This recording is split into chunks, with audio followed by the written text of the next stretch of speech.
Two. Welcome to 755 is Real, presented by Topps. Check out Topps Project 70, celebrating 70 years of Topps baseball cards. I'm David O'Brien, Braves writer for The Athletic. I am with my co-host, as usual, Eric O'Flaherty, former Braves reliever. What's up, Eric? How you doing, man? Baby business is catching up to me. Baby Bill, oh, shit. Yeah, asleep. How's I don't this know how one come? dudes do it when they're playing. I bet that, they'd probably just go to sleep, but Like Freddie right now with two not twins, yeah. but two kids like months old, 6 months old or something. Yeah, 8. even if you got help, I think you're still hearing them cry at night. Yeah. Probably happy to go on the road and get some sleep. Well, Snit has made that comment before, why the team plays so well on the road. And he said, with a lot of young, especially if you have a team that's got a lot of young married guys that are especially having kids, starting to have kids, which the Braves usually do. They just tend to have guys that just got married or haven't been married long or have young kids. He said there's just a lot less distraction on the road. Yeah. Yeah, and with COVID now, I'm sure they can't go out like they used to, because that used to be kind of the threat is you get out and go kind of crazy on the road, go out to dinner, have some drinks, you're out too late. But I think now, guys are probably just getting their sleep. Yeah, nobody's going out to bars until 2 a.m. That's for sure. Yeah, that's a game changer. So anyway, the Braves had an off day Monday because you could sit back, catch their breath before what's going to be a grind coming up. Well, ease into it with a 3-game series, home series against the Rockies, who are, as we've talked about, a different team at home than they are on the road. They're far less formidable on the road. They're pretty bad on the road. Although they just took 3 out of 4 from the Phillies, which is what helped vault the Braves back or helped increase their lead back to 4.5 games. So obviously you take them lightly, look past them like the Phillies probably did. You can lose for sure. And it all depends on the starting pitcher so many times. Guy gets roughed up. You can't take any team lightly. And that's where you get in trouble. I felt like I was pitched against the really good teams better, because you'd have the Pirates or Marlins come to town and there wasn't that adrenaline rush when you came in and all of a sudden there's runners on first and second, no outs, and you're kind of in trouble. And that can happen as a team too. You take a team lightly, they put up a 5 spot in the first, your starter thought he was going to cruise, and all of a sudden there's some pressure and you weren't ready for it. But every team in the majors can play, man. With 20 games left, the Braves were in first in the East, 4.5 ahead of Philly, 5.5 ahead of the Mets. And we might have thrown the dirt on the Mets too soon. I still think they have no chance really, but they're staying alive. I'll give them that. I'll give them credit for that. And it's too late for Lindor to turn his season around, obviously. But the 3-homer game that he had, it's like, where's that been? I have waited for this guy forever to get going again because like I said, I thought he was top 10 player in baseball coming into the season, when the Mets get him. And I thought he'd be a game changer or potentially. So, but he had a 3-homer game against the Yankees. Talk about World Series atmosphere. That place had some serious playoff atmosphere going for that series. Well, and both teams are in it. That series is pretty crazy even when one team's out of it, because they always try to get it going late September or late August. But when both teams are in it, you got just such an atmosphere because it's short drive for Yankees fans, if it's at Citi Field and vice versa. But when they're both in it, man, it's insane. And if you thought there were a lot of Yankee fans at Truist Park, man, number of Yankee fans at Citi Field that were able to get tickets, they'll scoop them up and get over there and watch them. They're cheaper there, I'm sure, too, at Citi Field, although they're not cheap. Yankee Stadium, their tickets are, for most of the park, are just ridiculous. But so the Mets are still hanging in there, but they don't get, DeGrom is just starting to throw. He's not going to be a factor. So if he was healthy, maybe things are different. Maybe they got a real chance. But I wonder if he could pitch by the wild card game. Because they're only 3.5 back of the wild card. Yeah, I know. I thought the second and third place teams in the East would have no chance, but they do. Both of them are still in the wild card race. So a lot of that due to the fact that the Padres have kind of fallen apart. Padres have fallen off. We thought the Padres would be, not far behind the Dodgers and Giants, or We or thought that was maybe going to be the battle, was Padres Dodgers. right, and the Giants would be third, if Yeah. that. Yeah. But even after the first couple of months of the season, you still thought the Padres would be, second and third place teams in the West would be the wild card winners. So, but Padres had injuries and they're just not playing well, man. So Nope. that the Braves are going to get them at a good time, I think, unless they get hot again. But I'm not expecting that. No, but it's it's a tough place to go. Yeah. The thing I'm looking at is I feel like there should be a cap on, like you should get a bye in the wild card if you have a 15-game lead. Yeah. I Yeah. mean, I think we played the Cardinals in it one year and we had 10 more wins than them. Yeah. You grind all season, get an extra 10 wins, and you wind up going home after one game. But luckily for the Dodgers, if they play in that thing, they got Scherzer, but they got a 16.5-game lead right now over the Reds for the second spot in the wild card. It's ridiculous. Yeah. Now that Kershaw's back, I mean, provided he just stays healthy, that rotation for a playoff series. Oh my God. Tough. Oh my goodness. They are. And yet the Giants still ahead of them, a couple of games ahead of them. And the Giants, the Braves are in a good position, I think, considering barely a week ago, we were looking at the lead 1.5 going to 1.5 games over the Phillies, and the Phillies, that was for the Phillies stumbled, got beat late in the game by the Rockies, ninth inning, the 2 home runs in the ninth inning, and the Braves won that night, and it hasn't been the same since. So, but Atlanta won consecutive series against the Nationals and the Marlins. I know I said I thought they needed to go 7-2 on this trip at home. They're not going to do that probably unless they sweep the Rockies, but hey, bottom line, if you win series, you got a real good chance of getting where you want to be. If you just win series, just win series. That's all anybody talks about. Yeah. Even most teams, they talk about, splitting on the road and winning at home. So splitting a 4-game series too, and winning 3-game series. Splitting a road trip, you go on a 6-game trip. If you can just muster 3-3 and do your damage at home, you're usually in good shape, but they keep winning series. Yeah, I think coming up on this, it becomes an 11-game trip in 10 days, even though the one is just a resumption in the bottom of the 5th. And the Braves are losing 5-4, I think it is, San Diego. And that's only a 7-inning game. So it's only going to add an inning and a half to their day. But that game, the results obviously will go right into the standings. I think on this 11-game trip, they probably need to go, sure, you want to go 7-4, 6-5. But I think if they went 5-6, I think they'd be all right. Because then they come home, I think they'd be good to go. 6-5 would be, way better. But I mean, at the West Coast, man, going to the West Coast this late in the year after just coming back from it, it's hard to explain kind of what that does to your sleep schedule and your body. But having back-to-back trips to the West Coast is tough. And this one's going to be a hard trip. I think at least by the end, San Diego, maybe their bodies will have adjusted to it and all that, because they're going to be out there for 11 days this time, 10, 11 days. So with that thing in the middle against Arizona, hopefully Snit reminds them what Arizona did to the Phillies. Yeah. The Phillies have got to be kicking themselves, because if they look at what they did against Arizona when they went out there and got swept, I think it was, swept like three weeks ago, and then losing 3 out of 4 to the Rockies. If they just have those 7 wins, or 4 wins in those games. So, and those are 2 really bad teams that ultimately could decide their fate. So, but you got to not forget the Phillies have the softest schedule against the remaining. They haven't done much. They haven't made hay with that softest schedule, but coming up during this stretch for the Braves, 10-day stretch starting Thursday, the Braves have an 11-game trip: San Francisco, Arizona, San Diego. 10 games plus the resumption of that suspended game. While the Braves are out on the West Coast, the Phillies are going to be playing a stretch that has 3 road games against the Mets. Mets are a lot tougher now than they were a few weeks ago. Yeah. Followed by 7 home games against the Orioles and the Pirates. So, yeah, you got to play well if they got that lined up for them. They got the Cubs right now, though. The Cubs have been hot. Yes, they have been. Which is nice. Rossi's got him. Maybe he's saving his job. Yeah, but if you look at it, look at all the guys they traded. Yeah. Yeah, it took them a while to get the new ones reassimilate, reconfigure.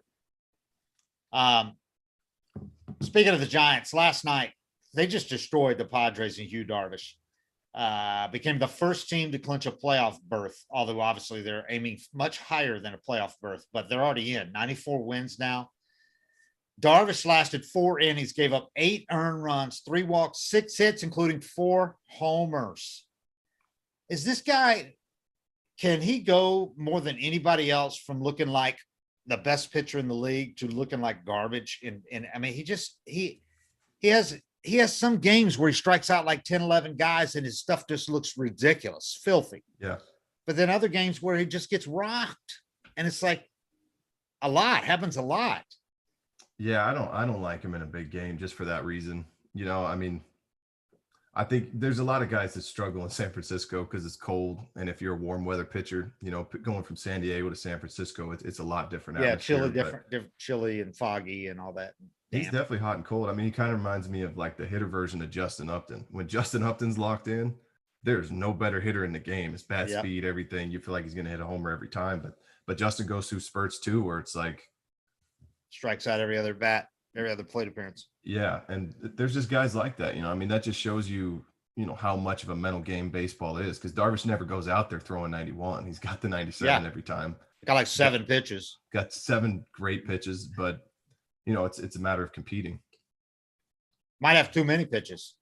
Yeah, see, I mean, that for me, it gets out of hand sometimes when you have that many, because you know, if you got a slider, a cutter, and a curveball, you can kind of get caught where they all blend together, and none of them are real sharp, and they kind of start, you know, your slider kind of turns into more of a cutter, and your cutter turns more of a slider, and then you think you're mixing it up, but you're really giving the hitter a lot of the same looks versus just having, you know, three quality pitches that are all locked in and different looks. Yeah. So the Giants are the only NL team with more homers than the Braves, but the Giants 217 homers came in 144 games. They've played 2 more games than the Braves, and the Braves have 214. So they're basically identical in terms of homers per game. These teams hit it out of the park, man. Giants are second in the league in runs behind the Dodgers. Braves are just a tick behind the Giants in runs per game. Giants lead the NL with a 768 OPS. The Braves are third at 754, right behind the Reds. Thing about the Giants offense, their team in general, has been how consistent they've been. I mean, everybody kept waiting for them to slip. I think people have stopped waiting now. People are convinced they're for real. I still expect the Dodgers to somehow win that division, but it's been crazy how consistent they've been. Yeah. And the Braves couldn't get over 500 until like 110 games, almost 110 games. The Giants' worst month this season, 15-10. Yeah. Isn't that crazy? They've been great all year. They do something with their hitters that's, I mean, I think if they keep this up, you know, it'll catch on, but they hit off of high-speed pitching machines or something and hit on the field off of really nasty curveballs. And I think they use the machines to kind of mock the pitcher they're going to face that night. And it's kind of, you know, it's kind of a debate with old school players, because they're like, you know, you want BP to be easy. You want to just get into your groove and get locked in. But it's hard to argue with their results. I mean, I saw Tommy LaStella go dead center last night. Yeah.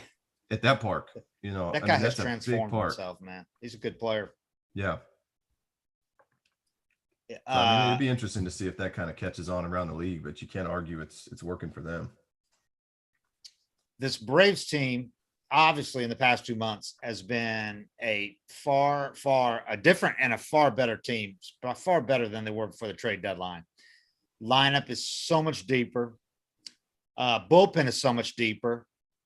Although Rich Rodriguez lately, they're more. The lineup is just so much more formidable because you got 4 or 6 guys going at once now, and we've talked about this, 1 through 8 literally can take it out of the park at any time. Whereas, you know, for the first 100 games or so, they never had more than like 2, maybe 3 guys going at once. And there just wasn't a lot past that like 5th, 6th spot in the lineup most nights. Since the break, the Braves lead the NL with 91 homers. And again, they've played fewer games. 91 homers, 6 more than the Giants in 2 fewer games, I think, since the break. And the Braves have a 767 OPS compared to their 747 OPS before the break. 20 points, pretty decent difference there. And that was with Acuna on the team for, you know, until almost just the at-bats. I mean, I just think, you know, all the guys they brought in, have really good quality at bats, and all through the lineup. You're not seeing too many guys come up and just give away an at bat in a big situation. Even if a pitcher happens to get out of it, they're making them work every time. I think that's something a lot of guys probably see from Jock, being on that Dodgers team. But we saw it last year in the playoffs. Yeah. When the Dodgers beat the Braves, it was just tough at bat after tough at bat, grinding the pitcher down, and eventually they put up that big number. Yep. But it's the whole game that pitching staff's having to work. You're not seeing too many starters just blow through them. The Giants 3.26 ERA. The big difference between these teams is pitching, obviously, not offense. Yeah. Braves can hit with them. Giants have a 3.26 ERA. It's the second best in the majors behind the Dodgers, who have 2.94 ERA. Braves are 13th at 4.0, although they've been much better since the break. Since the break, the Giants have a 3.26 ERA. They had exactly the same ERA in the first half and the second half. They're tied with Milwaukee for second in majors behind the Dodgers since the break. Dodgers have a 2.61 ERA since the break. And oh yeah, they just got Clayton Kershaw back. Braves are fourth. Tough. Yeah. Braves are fourth in the majors since the break with a 3.59 ERA. A lot better than they were before the Braves went from 4.27 ERA before the break, which was 16th in the majors, to 3.59 since the break. Giants starters, 3.43 ERA, third in the NL. Braves rotation has a 3.86 ERA. It's tied with Cincy for sixth. Braves starters have been solid, except for that fifth spot. Fifth spot all season has been a problem. You've plugged in guys who've had one or two good starts. Tukey was great for a couple of starts. Moeller was good for a couple of starts. Tucker Davidson had a good start, but nobody has been able to consistently pitch well in that fifth spot, and they've been trying to plug it all year. Good thing is I'm wondering about the Giants. Have they had a pretty healthy staff? Yeah, pretty consistent staff. Yeah, yeah, they have. But yeah, they have. Their rotation has been pretty solid all year, healthy. The good thing is you're not going to need that fifth starter for the playoffs, obviously. Right. So take him out, and you look at the first four. Braves, I think, can go toe to toe with anybody except maybe the Dodgers with just rotation, just 1-1, 2-2, 3-3. You know what I mean? Yeah. I like the Braves rotation the first four. With Enoa's looked much better lately. Anderson looked great that last start out, and then your top two with Morton has looked great all year, and he's a different animal in the postseason too. So I'm expecting him once again to be great in the postseason. And then Fried has been the most consistent pitcher for the last 2 months. Yeah. He's been terrific, man. He's got ERAs around 2. Fried is going 6 innings basically every start now. He's gotten past. He's got a couple of nagging injuries early, stayed healthy, and it's gotten really consistent. So, and they're through the worst part of the season when those blisters might flare up in the summer, when it gets wet. And so, knock on wood for him. It looks like he's past that for the season at least. But that's the bullpen is the separator for the two. Giants lead the majors with a 3.02 ERA. Braves are 19th at 4.24. Now it's been a lot better lately, obviously, but that's a big difference there. You're talking about 1.2 ERA, but difference between the two of them. Yeah, enough of those games are going to be decided too. Mm-hmm. For the most part, that's in the playoffs. It's if you got that lights out bullpen, you got the edge. Dubs look good coming back. Rich Rod struggled a little bit. Rich Rod, yeah. Again, it's going to help them having a normal postseason with travel days. Yeah. Last year they played a 5-game series, 7-game series straight through with no travel days at a neutral site. So the bullpens would have been, you had to have good bullpen last year, and you had to have 4 starters too. So, but for a 5-game series, but the Braves bullpen, I thought, man, if you just keep them right here, and of course that usually doesn't happen like that. But now that they're kind of in a little bit of a lull with a couple of guys, they got time to get it back. Rich Rod's got time to get it back because it's not right at the postseason. But man, he went from being, you talked about how he's got basically one pitch. He throws that fastball, but he usually can get on top of guys with it. but he's given up 4 homers in his last three appearances, and not just 4 homers. 3 of them were go-ahead homers, go-ahead solo homers. Well, it's hard because you don't want to take that aggression away.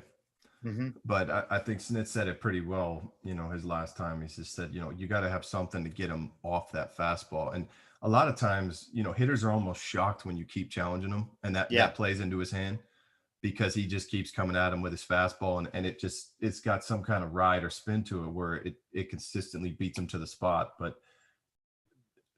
the tough thing for him is the day you don't have it, when you're always pitching in 1-run tie games. Yeah. And the hitters know it's a fastball. I mean, it's what Juan Soto gets on top of your heater. There might not be anything wrong with it. Yeah, I mean, it's hard. It's hard to make changes or adjustments after that. It's one of the best hitters in the game, but he doesn't really have any room for error in a 1-run game to find out. I don't have that sneaky heater today. Maybe it's a little flat. Because when you're only throwing fastballs and they get a chance to sell out and it doesn't have that life to it, it's probably in the seats. So I don't know if he's gone with strictly fastball because it just keeps working, or if he just doesn't have confidence in a breaking ball, but he could definitely use something to get him off it because his guys are starting to see it. And I mean, it's not like he doesn't have a second pitch. He does. He just doesn't throw it much, but I mean, you can make that adjustment. If you've been around like he has, can you do that in the middle of a season like this? Well, and even, it's actually a lot of the guys in the pen. You see the smart teams come up and sell out to that pitch, like against Luke Jackson. They just sit slider, and you'll see him throw a fastball right down the middle, and they're an hour late on it. Same with Will Smith. It turns into a guessing game where they know you're kind of going to go to it a majority of the time. But if you can just throw it in a wonky count, if you could throw a fastball when you're ahead in the count, in a slider count, and just get them off it a little bit, it makes that pitch so much better. I mean, that's what Joey Votto did that to Will Smith. He came up and sat slider, and the first pitch slider, get me over. You think you're getting a free strike. Well, smart hitter sitting on it. And I think that's what teams like the Giants and Dodgers, they're smart. They're going to be willing to let the fastball come right down the middle. And if you break up your plan and you don't do what they're expecting, they'll walk back to the dugout. But if they get a slider they can hit and they're sitting on it, they're going to try to do damage. So that's like the cat and mouse. Yeah, the discipline hitters. You face a young team and you come up and throw 12 sliders in a row, they're still thinking in their head, I'm going to eventually get a fastball. I'm going to be ready for it. These smart teams that have been around, they will go up and they will sit slider first pitch through the whole bat. You can throw 3 straight. I mean, you've seen it happen to guys like Miguel Cabrera, Manny Ramirez, guys in the day that were known to hunt a specific pitch. They come up in a big situation and get 3 fastballs down the middle and strike out, walk back to the dugout. Nobody understands what happened. Right. But, as an experienced player, you're looking at it like, oh, he was selling out. If you would have thrown him a slider there, we had a tie game. And I think that's what the smart teams are going to do against this Braves pen, because there's 3 guys, well, even 4 guys at the end with Matzik. He barely ever throws his slider. So you got 4 guys that have one dynamite pitch that, teams are going to sit on. Interesting. Yeah, that's a perspective that people don't get watching. You're right. They don't understand why let that pitch go. What are you looking for? That kind of thing. Because he was smart, and that pitcher, that's why it helps having a good catcher behind the plate, because you can read those swings. When you throw a fastball down the middle in an off-speed count, and you see Freddie do it all the time, fouls it into that third base dugout. Yeah. He was looking for something else, and those smart hitters, they do that. And so if you have a catcher back there that can really read that body language and read what they're doing, they'll call the right pitch. But if you got a catcher going to autopilot and he just thinks, well, slider's the best pitch, let me call it again because we got 2 strikes, you're usually okay. But if you hang it and they're looking for it, it's going to be damage. And that's another thing people don't ever think of when they're trying to understand why catching, the priority is not hitting, and any hitting you get from them is a bonus, but that what they do behind the plate is so essential. They can't see why a guy like Vogt is any good because he doesn't hit, right. And maybe he doesn't block better than other good catchers, but there's so much more to it. What you're talking about is stuff that we just can't see on TV that is so crucial. It's crucial. And you'll see it a lot of times, a pitcher will throw 3-4 straight fastballs, hitters late. A younger catcher will think, well, we've thrown 4 straight fastballs, we got to mix it up because he's going to catch up to that. a smart catcher will sit back there and be like, all right, if he's missing that one, because that was right down the middle at 93, Yeah. definitely sitting soft here. We got to stay firm with him, maybe get it a little higher, maybe get it off the plate a little more or inside, and they'll pick a good spot for that same pitch, but they're able to read the hitter's approach and think ahead of the hitter instead of reacting to the hitter where you get caught. Yeah. And that's why catchers can stick around. Some of them, when people say, oh, he must have pictures of no, he just does the things you can't see on TV. Yep. He does them well. And there's never a highlight reel of, look at what everybody thinks you should have thrown here and vote put down fastball in, even though fastball in didn't make any sense, according to numbers or sequences. He saw something in the hitter that told him, this guy's definitely selling out slider. We need to start a fastball out of where a slider would start for a strike and let that thing ride in on their hands versus, trying to make a perfect pitch with the slider. Because when a hitter's sitting on an off-speed pitch, you either have to make a perfect one, throw it out of the zone, and maybe it's an easy take. But if you're off a little bit and hang that thing middle in instead of down and away, it's going to be damage. That's why we don't have in baseball years where they talk about like the wave of shortstops, and you look around and there's 10 shortstops in the majors who have 3 years or fewer a couple of years ago, 3 years or fewer experience. They're the best at their positions. That never happens at catcher. No, there are never even 5 or 6 rookie catchers at one time in the major leagues. They're just aren't. so hard. And, you can't learn that stuff in AAA either because guys can sit on pitches and they can't execute yet. Or you're not seeing hitters that are able to. I mean, I remember an at-bat Manny Ramirez had against us against Chris Rietsma. And everybody knew he was sitting changeup.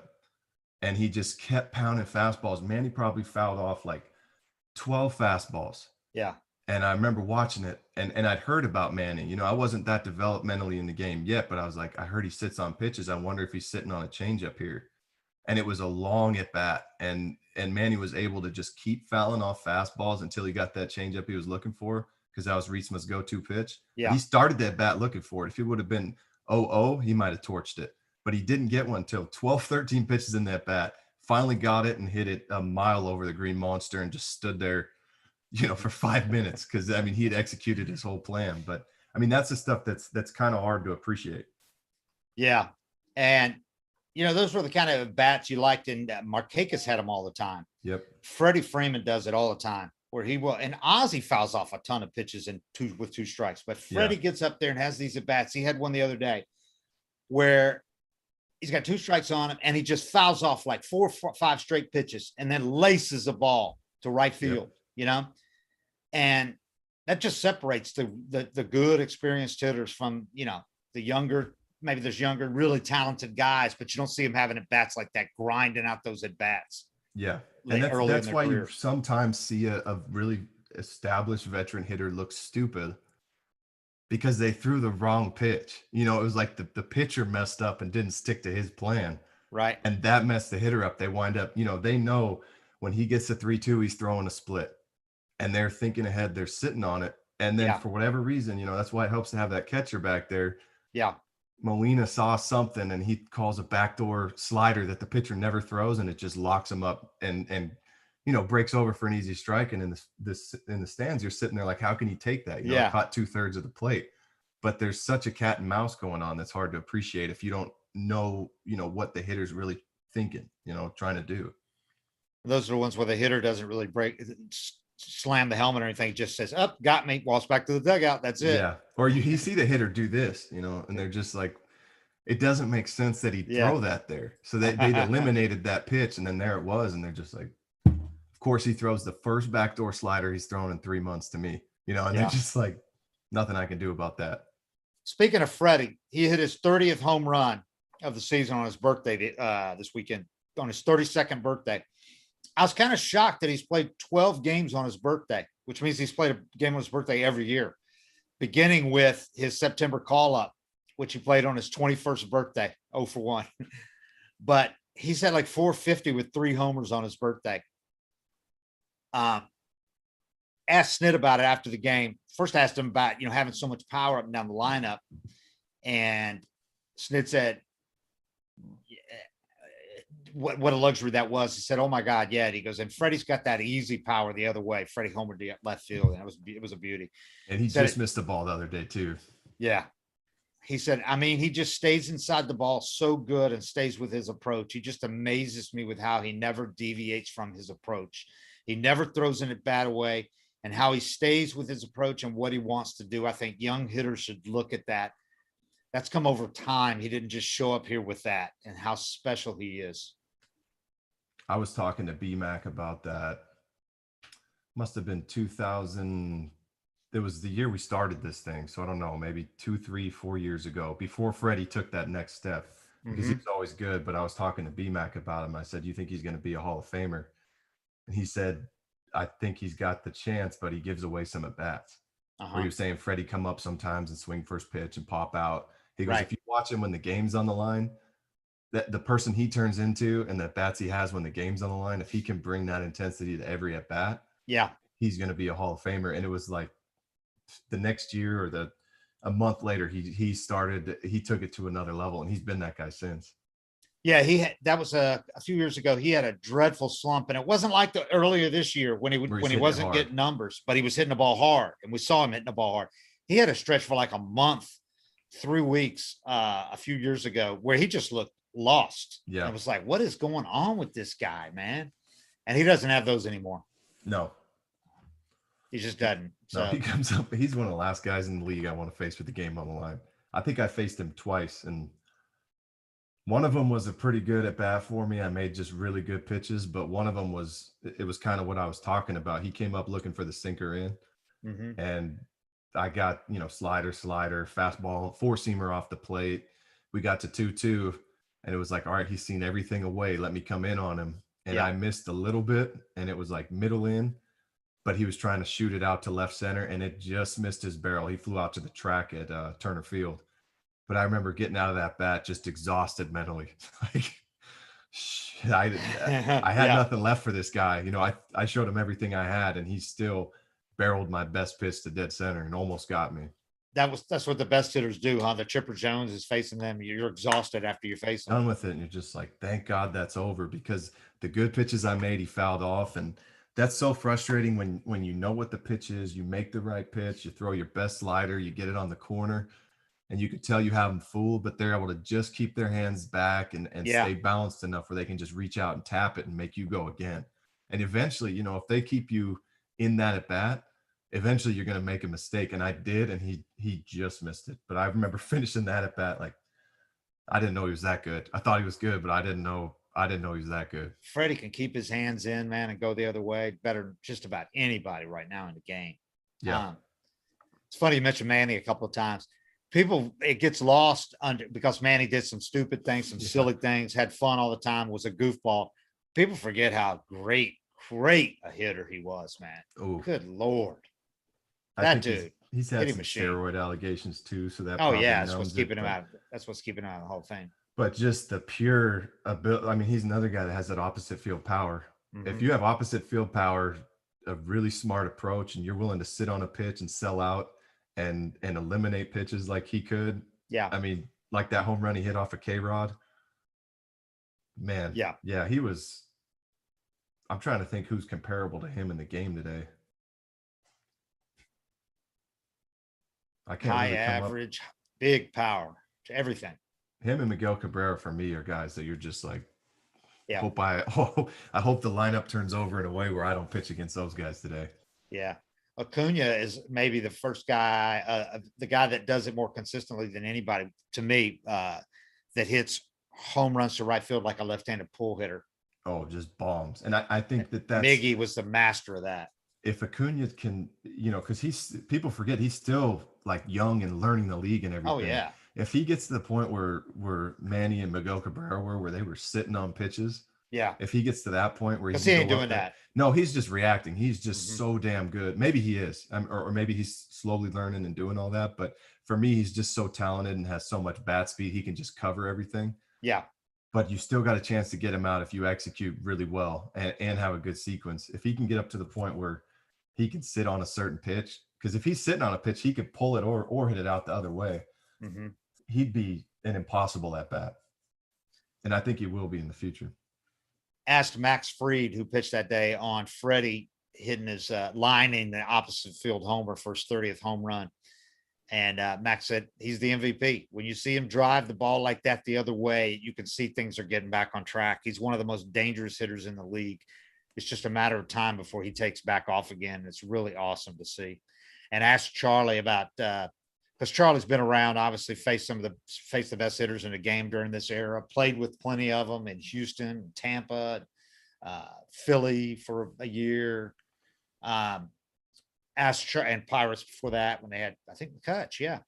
McCutch's MVP year. I have to go back and look at it, but I think it was on Freddie's ninth inning at bat. Charlie, I asked him about it, how if that's what separates him from other hitters, that consistency of those kind of at bats. And Charlie had a great quote, as he often does.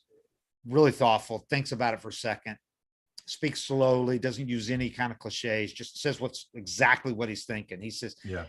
I've been really fortunate to watch some MVP seasons. I've been able to watch MVP players, lots of pro hitters, and those guys are just a different breed, just day in, day out, month in, month out, season by season. There's just something about those guys. I don't know. They just have a set way of doing things. They know exactly what they're trying to do. They're very disciplined, very talented, obviously. So yeah, watching Freddie is no different. He's just an elite hitter. He is. Yeah. I think he's, I didn't play with Chipper at Chipper's peak. Mm-hmm. And I'm going to say Chipper at his peak was probably better, but as far as like the guys I've played with and seen on the field, Yoenis Cespedes had a streak where he was like that, but I've seen his other, his other years. Right. I don't know that I've played with a hitter better than Freddie. Yeah, I think Chipper at his peak is probably is better, a little bit better. But I'll give Freddie this. He's the most consistent. Yeah. I mean, he's now in his 32. And Chipper didn't really start breaking down until about that age too, and he kept playing, but we'll see about Freddie if he keeps playing because he plays every day. Every day. The position maybe not as demanding as third, but it's hard. And he's out there playing every day. Hard. And hitting for a high average OBP. These numbers are so similar to Chipper's as far as 300, 400, 500. Yeah. Real similar. He's just got to do it for a lot more years like Chipper did. But yeah, I think he has a chance to have more elite seasons maybe than Chipper. But I mean, Chipper for reason is Chipper first Jones. Ballot Hall of Famer. Yeah. First ballot Hall of Famer. I mean, it's another level to get to what he did, but there's no shame in being slightly below Chipper if you are. No, yeah. And that's just what I'm saying is and he's a switch hitter, obviously. He's good from either side. If I play with Chipper in his prime, it'd be hands down, no question. But when I played with Chipper, he was kind of toward the end, and he was still an unbelievable hitter. Like you'd watch him have those at bats with the game on the line. Yeah. And you could tell Chipper was sitting on a pitch. I remember him walking off Papelbon on a split and just knowing if he comes with the split here, Chipper's ready. And he did. He walked him off. But I mean, it's kind of the same thing where they're so good and they're so good at executing when they get their pitch that if this guy makes a mistake with the pitch he's looking for, the game's over. There's not a lot of guys you feel that way with that can get the pitch and never miss it. And look at Pujols. We thought he was broken down with the Angels, but he still can contribute, man. The Dodgers, the best team, second best team in baseball, are playing him. Yeah. And they're not doing it out of courtesy. They thought he could help them, and he's helping them. So, and he is 20 pounds overweight. Yeah. Go ahead. Just that playoff homer he hit off of Brad Lidge. Yeah. He made the mistake with the slider, and Pujols didn't miss it. But I mean, hit it 500 feet off the glass or the train. Yeah. But he's 20, 25 pounds overweight. I mean, he can't run. He can't, but he could still hit because he is. Yeah. And I think he's helped that team too. There's a lot of guys. Yeah. And I noticed that with Chipper when he would talk to the things he would say, when he would tell young guys like that type of stuff, he's going to the split. If you get beat by the fastball, who cares? But he's going to the split. Just wait on it. Right. Because he's going to it. And a lot of young hitters get caught up in if a guy has that dynamite pitch, that wipeout slider, killer split, they get caught up in I still have to be ready for the fastball. And to have the confidence to just say, if I'll get beat by the fastball or maybe foul it off, but I'm eliminating a pitch here. And then you get one shot, those elite closers, they might make one mistake with that slider or throw it somewhere where you can handle it one pitch in that bat. And those elite guys are just, they're able to handle it like every time they get it, it seems like. And that's another time when you see guys throw their bat down. Yeah. You know, they fly out to the track and in a 9-pitch at bat or something, and they're not just pissed because they popped out to, or they flew out to the Right. track. They're pissed because their plan worked. They got the their pitch and then they just missed it. Yeah. So they had a hell of a bat and then just missed it. I did everything I was trying to do, and baseball is just a hard game. Yeah, man, what a luxury to have, to be an elite player coming up and having an elite guy still playing with the team to help you with little stuff like that. That'll stick with you forever. That most hitting coaches just can't. It's a different thing coming from a guy that did it at that level. I mean, right. And could do it. You know, I mean, it's one thing when somebody tells you you're going to get a split, but it's another thing to watch Chipper go out and do it. Yeah. You know, I mean, if you got a guy that's the, you know, pinch hitter or something like that, and he knows the whole thing, he knows the whole plan, but he can only clip that like 1 out of 10 times, even when he gets it. It's like, that's a tough plan to sell.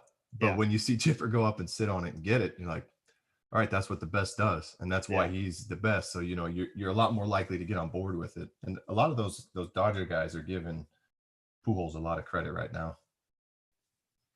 Good to see. I'm glad his career did not end the way we thought it was going to end. So, I mean, he's got a chance. He's got a chance to get another World Series ring. Jesus, man. How about that? He's on a Scherzer, Kershaw, Bueller, and Urias is throwing really good. They're got good odds. They're pretty good, man. With that bullpen, that lineup. And you know what's amazing is they're doing this. They lose Bauer, the reigning Cy Young Award winner. He loses himself. Bellinger's done nothing, the former MVP. And look at him. I mean, so much talent. So much depth. So much money. Yeah. But to their credit, they spend more than anybody, but they're getting the most out of it too. Yeah. I mean, it's not like they're just throwing money away like the Yankees did for a lot of years. Yeah, if your organization is not run right, you know, and you're not developing, because they've had a lot of homegrown talent too. Yeah. And they've had guys like Turner that they've had come over there and change their whole career. But you can't just throw money and win. Obviously now there's a luxury tax, but yeah, you got to have good people running it. You have to have good minds and good leadership too. The Yankees went like a decade with the highest payroll, like the Dodgers have now, and never had a team nearly as good as the Dodgers had last year and this year. I don't know that anybody's really put a team out there like the Dodgers have the last 3-4 years. Yeah, it's been a while. I don't remember any. It's been a while. In this era, it's tough to do. Yeah. All right, that's it. We got a big series against the Rockies, and then the Braves hit the road for the make or break road trip. And make or break in the sense that they just have to keep their heads above water and play well on the road. They don't have to go out and dominate on that road, but they just have to avoid, you know, going to San Francisco and getting swept and then limping into San Francisco, slumping into Arizona and losing, you know, 2 or 3 games. And then, well, yeah, they need to avoid a bad trip. And they've been able to do that all year. They haven't really had a bad trip in a while. So, dude, they haven't had a bad trip in a while.